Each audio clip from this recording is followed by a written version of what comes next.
Saya yang berjalan masuk ke ruang konseling pagi, membuka pintu dan mendapati 5 pasien duduk dalam lingkaran. Salah satunya Han Ye-en. Ia duduk paling santai, kaki dilepas di kursi, dan tangan menampang dagu. Saat melihat Taehyung masuk, ia menyeringai salam menyambut teman lama. Akhirnya datang juga, sang dokter kejam. Taehyung hanya mengangguk tanpa ekspresi. Siapa yang memutuskan kau boleh ikut sesi ini? Aku yang memutuskan. Ia menyalangkan kaki. Paman bilang aku boleh ikut kalau aku bersikap baik. Dan semalam aku tidak mencoba. Itu prestasi kan?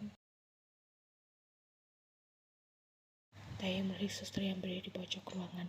Suster tersebut hanya mengangguk kecil seperti berkata, saya juga dipaksa. Sesi konseling dimulai. Pasien pertama berbicara tentang kecemasan sosial. Pasien kedua menceritakan halusinasi visualnya yang datang setiap malam. Ketika giliran Ye-en, ia diam. Semua mata menoleh padanya. Aku masih ingin, ucapnya pelan. Tapi aku penasaran apa aku akan dirindukan setelah. Semua terdiam. Taehyung tetap menatapnya lurus-lurus. Dan aku pikir aku ingin tahu berapa lama waktu yang dibutuhkan seseorang untuk menghapus namaku dari ingatan mereka. Kau pikir kematian akan memberimu pengakuan? Tanya Taehyung tajam. Yan tersenyum. Aku berpikir kematian satu-satunya hal yang bisa membuat orang mengingatku lebih dari 2 detik. Itu pikiran yang egois. Lebih egois daripada menyuruh orang langsung, daripada membuat pekerjaan dokter semakin bertambah. Sindir Yen. Para pasien bergidik, salah satu dari mereka menunduk, hampir menangis. Taehyung segera berdiri. Sesi ini selesai. Pasien kembali ke kamar masing-masing.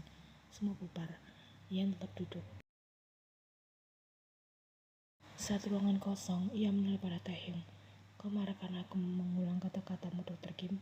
Aku marah karena aku menertawakan penderitaan orang lain, balas Taehyung. Aku tidak menertawakan mereka. Yan berdiri berjalan perlahan ke arah Taehyung. Aku sedang menertawakan diriku, karena ternyata aku tidak sendirian di dunia orang rusak. Taehyung menatap Yan. Wajah gadis itu begitu dekat, ia bisa mencium samar wangi antiseptik dan sampo dari rambutnya. Kau tahu Dr. Kim, bisik Yan. Kau memandangku seolah aku rusak, tapi aku memandangmu seolah kau sudah pecah berkeping-keping.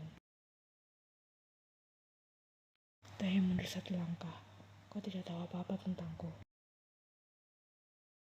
Yan menatapnya tanpa berkedip. Belum. Tapi aku akan segera tahu, ucapnya yang kemudian berjalan pergi meninggalkan ruangan. Langkahnya ringan salah baru saja memenangkan sesuatu. Taehyung berdiri sendiri di sana, tubuhnya tegang, tapi kali ini bukan karena serangan panik, bukan juga karena marah. Ada sesuatu yang lain. Takut, tapi bukan karena Ye-en. Ia justru takut pada dirinya sendiri karena untuk sesaat meskipun sangat singkat, ia merasa dipahami.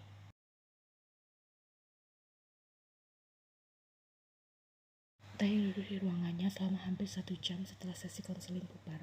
Tidak membuka laptop, tidak membaca jurnal, tidak juga menulis laporan.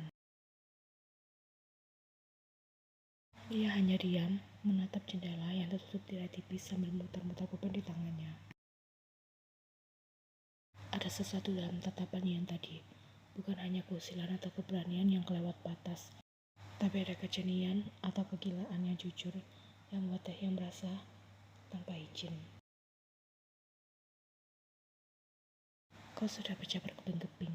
Kalimat itu terngiang berkali-kali, menusuk dan menggali sesuatu yang telah Taehyung simpan dalam peti besi di sudut paling jauh dari pikirannya. Taehyung menyentakkan kepala. Ia bangkit memutuskan pergi ke bangsal pasien, bukan untuk Ye-en, umumnya pada diri sendiri.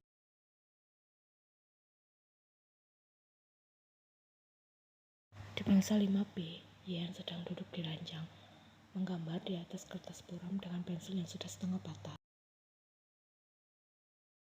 Di sebelahnya ada boneka kecil berwujud rusa yang sudah kehilangan 1 mata. Saat pintu kamar terbuka, Yan bahkan tidak menoleh. Kalau kau datang untuk menceramaiku, pintu berada tepat di belakangmu, Dr. Kim. Taehyung mendekat tanpa menanggapi. Ia berdiri di samping ranjang, melihat kertas gambar. Itu kau. Yan menyerahkan kertasnya. Versi hancur. Aku cuma menggambar ulang potretmu yang sudah retak. Gambarnya terlihat kasar, gambar sang pria yang wajahnya dibelah, garis-garis retak seperti kaca pecah. Taehyung duduk di kursi di dekat tempat tidur. Apa yang membuatmu mulai menggambar? Aku dulu suka menggambar ibuku, tapi setelah dia, aku menggambar bayangannya. Sekarang aku menggambar rasa sakit. Kadang itu membantuku untuk tidak gila secara total. Kenapa bukan mencoba sembuh saja? Yang tertawa pelan. Sembuh? Aku tidak ingin sembuh. Aku hanya ingin tidak merasa sendirian dalam luka ini. Bahkan kemudian terdiam lama. Taehyung menggenggam kedua tangannya di pangkuan. Ia merasa Yan berbicara sesuatu yang ia sendiri takut untuk mengakui bahwa ia juga tidak benar-benar ingin sembuh. Taehyung hanya ingin luka ini tidak terasa sia-sia. Apa kau tahu siapa ibuku? Tanya Yan tiba-tiba. Taehyung menggeleng. Dia mantan pasien di rumah sakit ini, tapi tak ada yang pernah bicara soal itu. Kakekku menyuruh semua orang diam seolah-olah gangguan jiwa itu dosa keluarga. Dan kau mau warisinya? Tanya Taehyung datar. Bukan aku yang mau warisinya, tapi trauma yang diwariskan.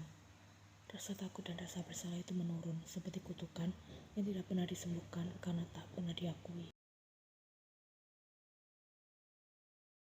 Taehyung menatap YN, dan untuk pertama kalinya ia bertanya, apa kau ingin bicara dengan seseorang soal ibumu? Yan menoleh, menatap Taehyung lekat-lekat. Kalau yang kau maksud seseorang itu adalah kau, maka tidak. Aku tidak ingin kau jadi dokternya. Aku hanya ingin kau diam di sini, dengar dan temani. Itu bukan tugas dokter, tapi mungkin tugas seorang manusia, bisik Yan. Keduanya kembali diam, tapi hening. Kali ini terasa damai, tak mengancam. Taehyung memejamkan mata sebentar. Sesaat panik attack yang biasanya muncul setelah terlalu banyak emosi tidak datang. Mungkin karena YN anehnya justru seperti penawar yang tak terduga.